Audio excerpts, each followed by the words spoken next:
nós produzimos uma resolução importante sobre a questão da reforma do sistema político eleitoral, porque nesse momento em que o Congresso Nacional começa o debate da PEC Vacareza Henrique Alves, nós achamos importante registrar nossa posição. Nós somos contra essa contra-reforma política, cujo objetivo, na verdade, é tornar constitucional o financiamento privado. O financiamento privado das campanhas é um ponto que tem propiciado muitos atos de corrupção no país e há um consenso grande hoje entre as várias entidades que patrocinam as propostas de reforma política de que é preciso acabar com o financiamento empresarial. Inclusive, nós apoiamos a ADIM, Ação Direta de Inconstitucionalidade, que está 11 meses parada no Supremo Tribunal Federal, porque o ministro Gilmar Mendes requisitou, pediu vista da proposta, e é importante que seja, afinal, votada para concluir a posição do Supremo Tribunal Federal. Nós vamos continuar com a nossa proposta, aquela que vocês já conhecem, de Iniciativa Popular Legislativa, que contempla a ideia do plebiscito, da Constituinte Exclusiva, do financiamento público, das listas paritárias e da participação popular. Mas como há um movimento grande hoje na sociedade de várias outras entidades, nós estamos achando que é importante ter alguns eixos comuns, que sem que cada entidade descaracterize suas propostas, mas que elas possam convergir para pontos mínimos que nós elencamos aí, quais sejam. Primeiro, o fim do financiamento empresarial, com tetos para o financiamento de pessoas físicas. Segundo, participação popular, que pode se manifestar de várias maneiras, desde a facilitação dos itens da Constituição que prevêem plebiscito, iniciativa popular legislativa e referendo, até a ideia original de realizar plebiscito e Constituinte Exclusiva, que também são formas de participação popular. Terceiro ponto, a defesa do voto proporcional contra qualquer tentativa de distritalização ou de voto majoritário para as eleições parlamentares. E, por último, a ideia das listas, sejam elas quais forem, mas que contemple a paridade entre homens e mulheres nas candidaturas. A gente acha que essas questões vão requerer, como sempre, e também o fim das coligações proporcionais, garantindo a possibilidade de federações partidárias para garantir a existência dos pequenos partidos de conteúdo ideológico. E, como sempre na história do país, a gente sabe que temas como esses só se viabilizarão no Congresso Nacional com forte mobilização da sociedade. E é por isso que nós estamos conclamando a nossa militância a ocupar as ruas, a fazer o debate, a coletar assinaturas, a participar de todos os atos que entidades que têm propostas similares às nossas estejam convocando. Inclusive a OAB, a CNBB, o movimento do plebiscito, que coletou 8 milhões de votos no período eleitoral, enfim. Essa foi uma das principais resoluções hoje da Executiva Nacional. Nós também fizemos um debate sobre o Congresso do PT, a segunda etapa do 5º Congresso, mas resolvemos deixar para quinta-feira da semana que vem, numa reunião extraordinária da Executiva aqui em Brasília, detalhar todas as propostas de organização do Congresso, considerando que desde já a segunda fase está aberta, iniciando-se com as conferências estaduais, seminários estaduais, que a Fundação Perseu Abramo vai estar promovendo em 5 capitais do país. E isso também dá possibilidade para o que a gente chama de conferências abertas, que é o convite, e ele é extensivo a vocês também, para que quem quiser participar de debates sobre o país, sobre o futuro do Brasil, sobre a economia, sobre a reforma política, sobre a afirmação da democracia, nós vamos estar constituindo espaços para debate, para apresentação de textos, inclusive através de interação num portal que nós vamos criar, mas isso vai ser tudo detalhado e votado na quinta-feira que vem. E, por fim, tem a tradicional, que vocês gostam muito, que é da avaliação da conjuntura política, que eu vou entregar o texto para vocês e vocês podem depois apreciar à vontade aqui o texto. Mas qual é o principal ponto da conjuntura que o senhor São vários, né? Mas Posso repetir aqui. destaque, Então, primeiro nós estamos chamando a atenção de que há uma onda no continente de manifestações, de manobras tendentes ou interessadas em destabilizar governos progressistas. Essa onda se estende ao Brasil. De que maneira? Através de, que eu tenho chamado, alguns até já consideraram isso nas suas publicações, de flerte com o golpismo, que são ensaios ainda tímidos, alguns mais ousados, como de um artigo recente dessa semana, propondo o impeachment da presidenta sem nenhum fundamento jurídico ou político.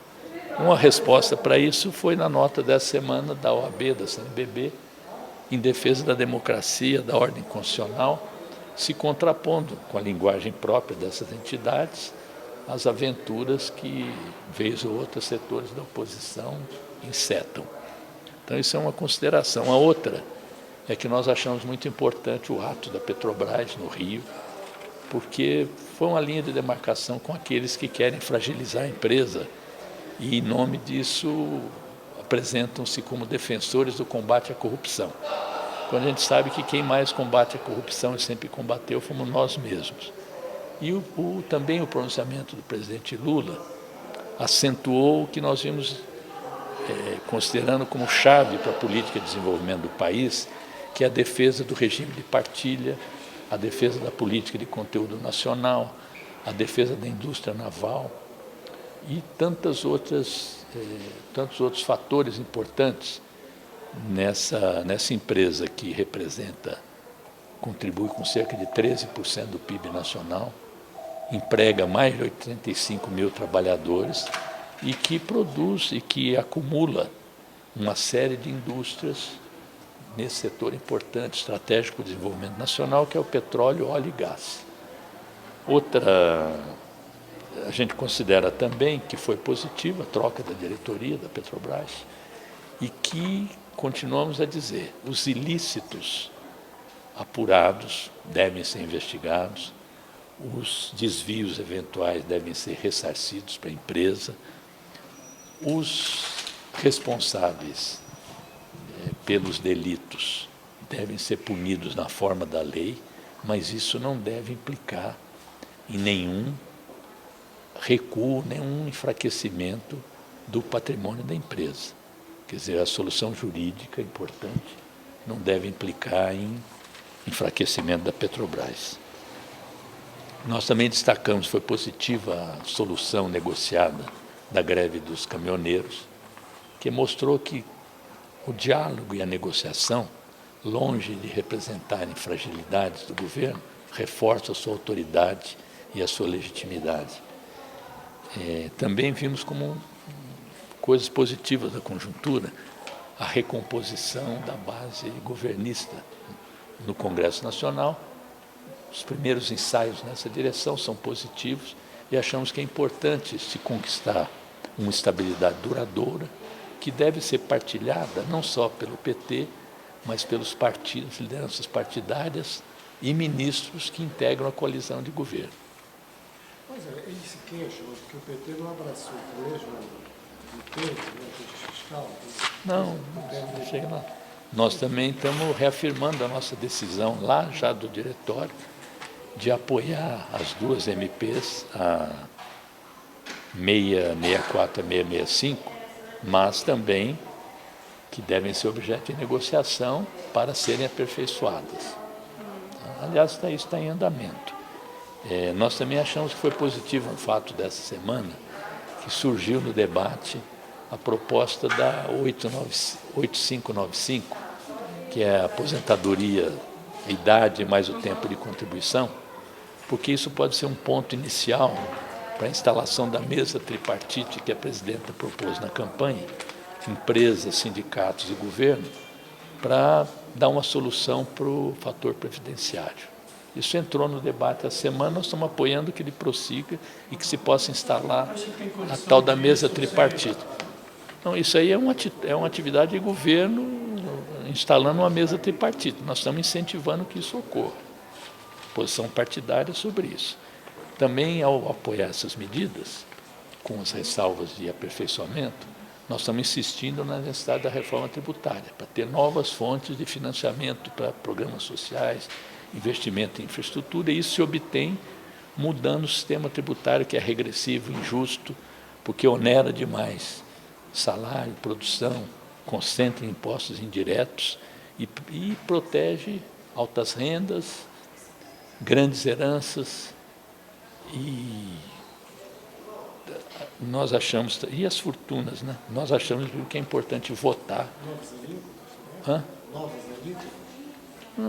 Isso aí é objeto de debate, a bancada tem que tomar iniciativa. E, aliás, uma iniciativa que nós estamos propondo é que se vote o PLP 130/2012, que institui o imposto sobre grandes fortunas. Está lá, está tramitando, que se vote. Que é uma maneira também de, naquilo que alguém chama aí de andar de cima, né? Mexer com andar de cima. Também estamos orientando a nossa bancada a ampliar o debate na discussão do veto do 6,5% do imposto de renda, da tabela do imposto de renda para o atual exercício, que nós votamos a favor e foi objeto de veto. Nós achamos que isso tem que ser reconsiderado, tem que ser debatido. E eu, pessoalmente, não é decisão da executiva, pessoalmente, eu acho que seria importante ter esse diálogo em torno dos 6,5%. Ou seja, que o veto deveria ser reconsiderado. O senhor defende que a correção da tabela é 6,5%. Nós estamos dizendo que é importante que a bancada, que o âmbito da discussão do veto é no Congresso, não é aqui, que se faça essa discussão de forma mais aprofundada para ver se há entendimento do governo de rever esse veto. Mas o senhor pessoalmente é a favor da correção em 6,5%? Mas isso não importa, porque o que conta é a decisão do partido, não é a minha posição pessoal. Nós também vamos continuar repelindo os atos de denúncia contra o PT injustos, dessa coisa de corrupção.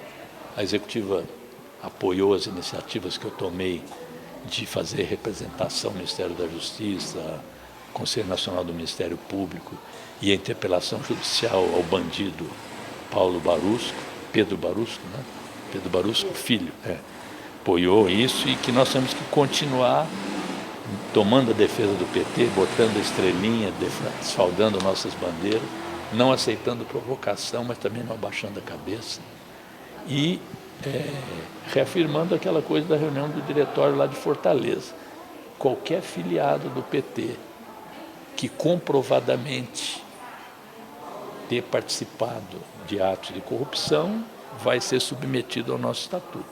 Mas, por exemplo, se... E, por último, a nossa insistência de votar esse ano ainda a regulamentação dos artigos da Constituição que garantem a liberdade de expressão no país, e, para tanto,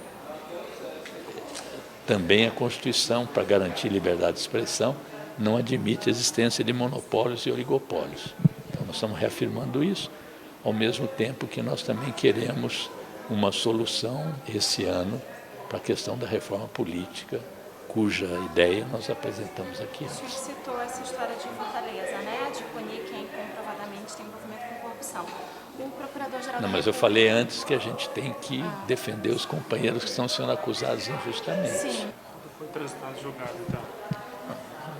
A condenação. E você precisa ter prova cabal. Vocês já viram, várias pessoas foram mencionadas aí, e haverá 3 tipos de procedimento, pelo que eu vi. Ou arquivamento puro e simples, ou a denúncia, como parece que fizeram em relação ao senador Agripino, eu li nos jornais, não sei. Mesmo assim, eu não o inculpo antes do devido processo legal. Ou o pedido de inquérito para complementar informações. Então, isso vai correr algum tempo, né? E eu estou seguro de que militantes do PT, filiados ao PT, não incorreram em nenhum ato de corrupção. Eu digo se, eu acredito que não, se ocorrer, as pessoas podem falhar também, nós temos um estatuto para aplicar, que prevê inclusive uma defesa.